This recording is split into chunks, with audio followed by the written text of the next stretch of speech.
नमस्कार, मैं पेन वाजपेयी अपने YouTube चैनल मैं पेन वाजपेयी पे आपका बहुत बहुत स्वागत करता हूं। एसएससी CHSL 2019 का फाइनल जो रिज़ल्ट है वो एसएससी के द्वारा डिक्लेयर कर दिया गया।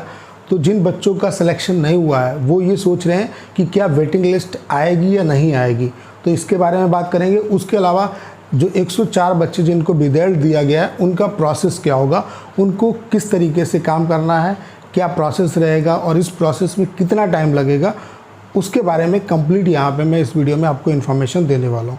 सबसे पहले अगर हम बात करें कि वेटिंग लिस्ट की, तो वेटिंग लिस्ट आएगी या नहीं आएगी, या कोई दूसरी लिस्ट आएगी या नहीं आएगी, तो जो बच्चे इसका इंतज़ार कर रहे हैं तो बिल्कुल गलत है। वेटिंग लिस्ट का अभी तक कोई प्रावधान एसएससी में नहीं है। तो वेटिंग लिस्ट के लिए हम लोग लड़ाई भी लड़ रहे थे, लेकिन ऐसा कुछ पॉसिबल नहीं हो पाया।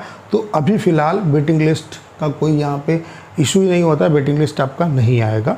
तो इस क्वेश्चन का आंसर आपको मिल जाना चाहिए। तो वेटिंग लिस्ट का आपको इंतज़ार नहीं करना है, आपकी कोई लिस्ट नहीं आएगी। जो रिजल्ट वाले हैं उनका डिसीजन आएगा, वो कब तक आएगा उसके बारे में बताऊंगा। जिनका सिलेक्शन नहीं हुआ तो उनको क्या करना है, उनको डिमोटिवेट नहीं होना है।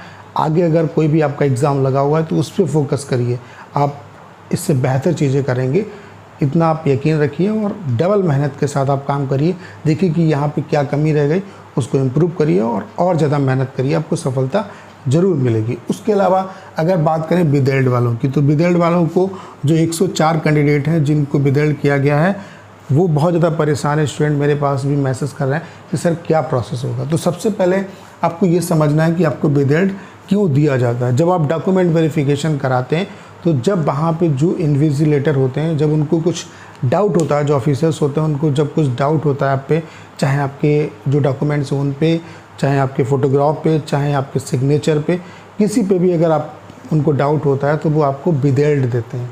तो सबसे पहले आपका जो काम है वो ये है कि आपको पता करना है कि आपको किस बेसिस पे विदेल्ड दिया गया है, किस वजह से आपको दिया गया। तो उसका प्रोसेस क्या है, उसके लिए आप दो काम कर सकते हैं। एक आपको करना क्या है, जो भी आपका रीजनल हेड ऑफिस है उसमें जितने भी आपके डॉक्यूमेंट्स हैं, आपका एडमिट कार्ड है और भी जितने डॉक्यूमेंट्स हैं उनको लेके जाइए, एप्लीकेशन लिखिए और रिसीविंग भी लेके आइए कि आपको उसमें ये आपको लिखना सब्जेक्ट रहेगा कि मुझे किस वजह से रिजल्ट दिया गया, और एक एप्लीकेशन आप हेडक्वार्टर भी दे सकते हैं।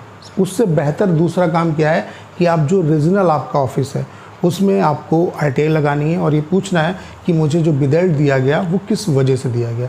तो RTI का रिप्लाई आ जाएगा तो आपको पता चलेगा कि रिजल्ट आपको क्यों मिला है। उसके बाद जब आपको ये पता चल जाएगा तो एसएससी क्या करती है, जितने भी स्टूडेंट को रिजल्ट मिलता है उसकी फॉरेंसिक जांच में उनकी रिपोर्ट को भेज देती है।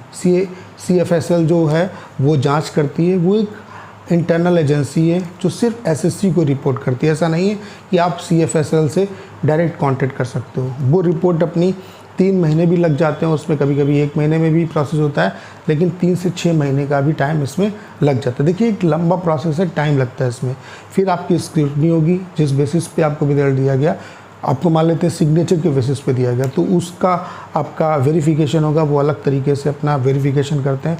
फ़ोटोग्राफ अगर मिसमैच है तो उसके बेसिस पे करते हैं। तो आपको राय क्या है, आपको ओवर जब भी आपका वहाँ पे चेकिंग होगा या सिग्नेचर का चेकिंग हो, तो जिस तरीके से आप सिग्नेचर करते हैं वैसे बनाइए, ज़्यादा ओवर आपको कॉन्फिडेंस वहाँ पे नहीं दिखाना है। उसके अलावा फ़ोटोग्राफ के बेसिस पे अगर हुआ है तो फ़ोटोग्राफ जो है अपना बहुत ज़्यादा एडिट करके नहीं आपको देना है, जो नॉर्मल आपका फ़ोटोग्राफ है वैसे आपको फ़ोटोग्राफ देना है। ये जो प्रोसेस है इसे कंप्लीट होने में 7 से 8 महीने का टाइम लग जाता है। अभी 2018 वालों का ही प्रोसेस चल रहा है। तो इसमें क्या करना है, आपको करना क्या है, सबसे पहले आपको ये पता करना है कि आपको रिजल्ट क्यों दिया गया। उसके लिए मैंने तरीका आपको बता दिया कि रीजनल ऑफिस में एप्लीकेशन देना है, उसके अलावा RTI लगानी है। जब आपको ये पता चल जाएगा फिर वो अपनी जांच एसएससी कराएगी CFSL के थ्रू। फिर उसकी रिपोर्ट आई या नहीं आई और उसमें क्या रहा, उसके लिए आपको रीजनल ऑफिस भी बुलाया जाएगा, ठीक है। जिस वजह से आपका हुआ वो चेक होगा, ठीक है। फिर कैसे पता चलेगा कि रिपोर्ट आ गई है, CFSL ने क्या रिपोर्ट दी एसएससी को, उसके लिए भी आपको RTI फाइल करना पड़ेगा। तो RTI से ही आपको सारे जवाब मिलेंगे।